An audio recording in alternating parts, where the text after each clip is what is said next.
That's relief. Obviously the last couple of days have been crazy, but it's very humble with the decision the NBL made, and so proud of the guys to get rewarded for all the hard work they did. But you took, what was the feeling like when you heard the match was that you won? It was, a feeling I can't really describe. 'Cause like you said, you're nervous. You don't know what the decision's going to be. But to know that we're champions again, it felt amazing. And then I tried to find Damo right away. I struggled for a minute, but I ended up finding him. But I was definitely happy for Damo, almost more for him than myself in that exact moment and point in time. How does it feel to dip up and being up there as opposed to being on court?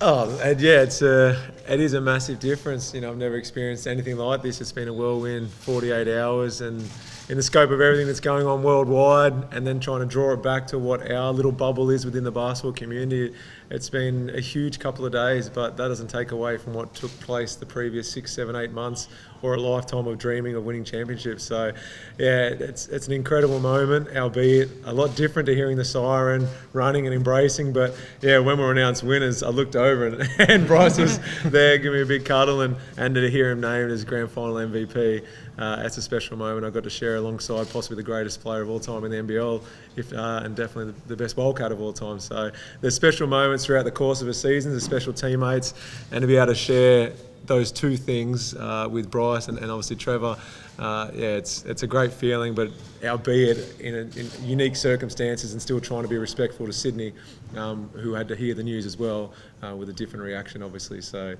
I'll enjoy it, but I'm also cautious in knowing that I don't want to be disrespectful to the other team. Do you feel worthy winners with what's gone on over the past couple of days and the series not going to 5 games? Yeah, I think we made our points with the 3 games that have been completed. 90% of the finals are all completed. So, and Sydney are a great opponent, and it's very respectful for what's going on and their decision. And I thought the NBL made the right decision, and we're obviously happy with the result. The result now we know is what was on nice seats when you got to Sydney that last one. Did you have any idea, or did you contemplate as a group that this could be a grand final, we have to win this one specifically? No, it was just we weren't too happy with game 2, how we played, and it was playing the right way, the right level. And to the credit of the guys, I would either block out all the external factors of what's going on with the travel, with no crowd, with health problems throughout the world, and they were just able to have that laser focus during the game. And I thought that game 3 was our best game for the season, how we played and how we shared the ball and had each other's back, and that was really Wildcats basketball. Bryce, he said you're possibly the greatest player of all time in the NBL. Just the other guy here, and Jess is here as well, 6 titles is quite an amazing performance. It equals, the best in the comp now. What are your thoughts on those 2 boys? Yeah, like I said, just so happy for them too. I had told Jess, I felt like that was history for him and Damo, and obviously they've been, tremendous Wildcats, and they've had a hell of a career, and just the fact that I've been able to be a part of their decorated careers for a short span of time, I'm glad I was able to help be a part of, adding some stuff to their already decorated resume, and it's humbling to call these guys teammates, and because they've been there every year that I've been here, so it's really like a family and a brotherhood. And Damo knows how much I look up to him on and off the floor, as a person, as a player. And Jesse, one day hopefully I'll get one of those trivia questions. But like I can go on and on about these guys, but it's no better feeling than this right now. Trevor, it's pumped up the price, but 4 years here, 3 titles, a couple of MVPs. Where do you rate him? It's not only talent-wise, it's just what kind of teammate he is. I think the biggest compliment you can get, he's a great teammate. He does everything for the team first. It's not, give me the ball and I'll shoot 40. And he plays within the environment. He shares the ball and passes to the open man. And, a number of games he doesn't score in the first quarter, and then he says, I'll take control here, and shows that leadership. I thought Bryce's leadership this year has been first class, and he's just a great teammate to have, that he's team first all the way through. Last year you had the while we played theme going into a theme review? Did you have a theme? Can you reveal now? Was there anything going on throughout the final series where you put something to the group, or was there a moment outside or that happened that sparked anything? Yeah, we had some internal ones. We had a jigsaw puzzle that we put together for this year. It was in 5 pieces, and that represented 5 wins to get a championship. So normally we gave it to the MVP of that game, but the last piece we kept for our captain to do it. So we just had a moment up in our rooms just to share that and sing the song for the last time. So it was well and truly fitting. How special was that moment? Yeah, it's great. It's amazing what goes into trying to win a championship, but through that collective common goal, everything else is way bigger than that. The friendships you develop, the brotherhood, the lifelong mateship, the ups and downs within the course of a season itself. So to be able to put that 5th and final piece of the jigsaw puzzle in and look around and see everyone and my teammates, my friends, my coaches, the support staff, everything goes into trying to win one. It's a moment I'll never forget. I think they were sick of letting Bryce and Nick and who else, everyone that had put a piece of the puzzle in already. So, to be able to put the 5th and final one is a moment I'll never forget. And what does the puzzle look like? Well, the puzzle is the championship. Yeah, it's the NBA championship trophy that we haven't got at the moment, but I'm sure it's in transit as we speak. So it's a picture of the Yeah, trophy. championship. Yeah. Just to be clear, you guys didn't know you won before the NBL press conference? No, I tried to find out, and they said it's not going to get released until the NBL releases it at the press conference. What was the feeling walking in before the press conference? How would you describe the atmosphere? It's probably different for everyone. I actually just got off the phone prior to arriving from Luke Longley, who's involved with the Kings, and Kevin Lish, who's the captain of the Kings. And to be completely honest, after speaking with both of them in conversations that will remain private, I was at ease with whatever was going to happen. Obviously, I wanted to win. I shared my thoughts yesterday that I thought were deserving of the win, but it was nice to have things put in perspective from their side of it, so that by the time the announcement was made, it can just enjoy it if our name's called out, and if not, I'll be at peace and can move forward. But in saying that, it was really nice hearing it called out, don't get me wrong. I'm not taking anything away from the championship. This means the world to me.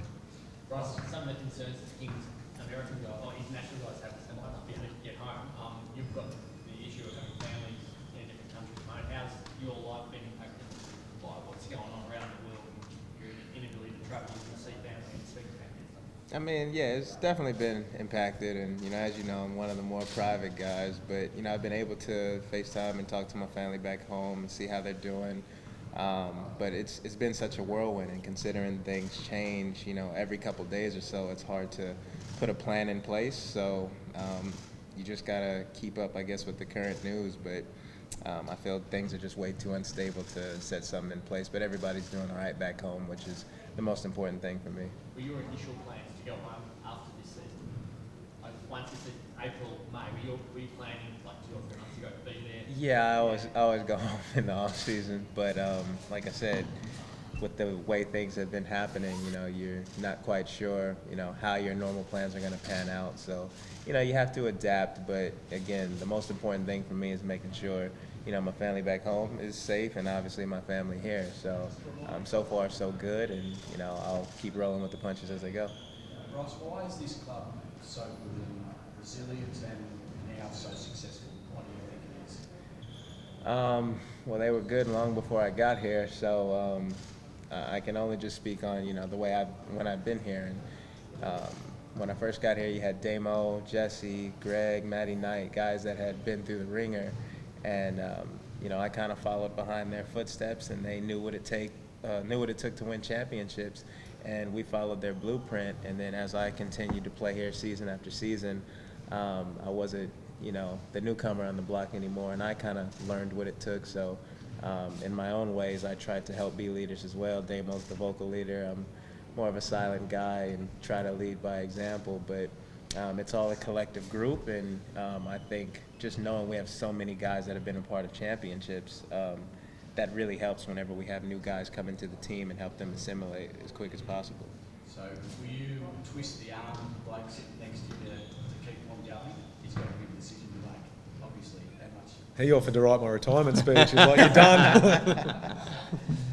I mean, like I said, Damo, he's had a hell of a career. He's a smart guy. He knows what's best for him. And obviously, selfishly, you know, I'd never want him to walk away. But rightfully speaking, I know he has to do what's best for him and his family. And, you know, if this is, you know, his last time playing, there's no better way to go out than, you know, winning another championship. But regardless of what he does, it's been an honor and a huge blessing to know somebody like him, and to know even if he's done, you know, I can still pick up the phone, call him, or meet up with him, have a couple Shirazes or whatever. I got a brother on and off the floor, so I'm at peace with whatever he decides to do. Feel comfortable to take over the mantle because everyone will look to you now to be, mate, not necessarily the captain, but to be the leader to take over that if in fact he does. I mean, I haven't even thought that far. We literally just found out we're the champs like 10 minutes ago, so I'm a relish in that moment. But this day and time right now is all about Damo. The MVP, the grand final MVP, was the last we won when you were new to the club, mate, half the season. Now that you're embedded in this group, does it feel, is it a bigger honour to you to have won it in this environment rather than the first time you won it? No. It didn't matter to me. Like, as long as we end up champions, that's all that matters. And everybody plays their part. And, you know, whoever gets the credit gets the credit. But as long as we're wearing these shirts and wearing these hats, I could care less about the award. It's definitely a huge honor, and I'm happy to receive it again. But that was not what was, you know, first on my list for priorities. Damo, you know Andrew Bogan pretty well. He's jumped on Twitter and he's going to talk tomorrow. He said he's embarrassed by the way the league's handled it, not the decision, but the process. You mentioned a couple of times about how Sydney would be feeling. How do you think he'd be feeling and his teammates would be feeling right now? Oh, look, I think they had some pretty open and honest conversations. That I wasn't in the locker room when they decided that they didn't feel comfortable playing games 4 and 5, and I'll be the last person to ever pretend I was or know what was said. So I know that Bogues is a competitor, as are a lot of his teammates that I know personally, so it could not have been an easy decision for him to have made. And then hearing what's unfolded 48 hours later, I just want to jump up and celebrate one part of me for winning a championship, but then knowing a lot of those guys pretty well, I could only imagine what the last 48 hours has felt like, and today's kind of put an end to that, and hopefully now that the guys that want to get back to their homes can go home. The guys that are going to take care of their wives and kids in Sydney, hopefully they can do that as well. But obviously it's nice to have a conclusion to the end of the season. I was pushing for a result. I'm glad there was one, but Bogues is entitled to share his thoughts tomorrow. But yeah, he's a competitor. He would have wanted to win no matter what. So it'll be interesting to hear what he says. Party time now? I dare say so, yes. Certainly doesn't have that feel of the final siren goes that we can't share it with 14,000 of the Red Army. You know, they've been with us. They weren't there physically, but they certainly were with us all the way journey through, and it's just the fabulous support that we get here from the whole lot of Perth, and actually that's across the nation as well. You got one more to catch Brian Gorgon now. You thought about that? Oh, nah. Not at all. I'm just happy for these guys. They got the rewards of the hard work and sacrifice that they put out there every single day, and it's a just reward for a great season for us. All good. Thanks, guys. Thanks, guys. Cheers. Thanks,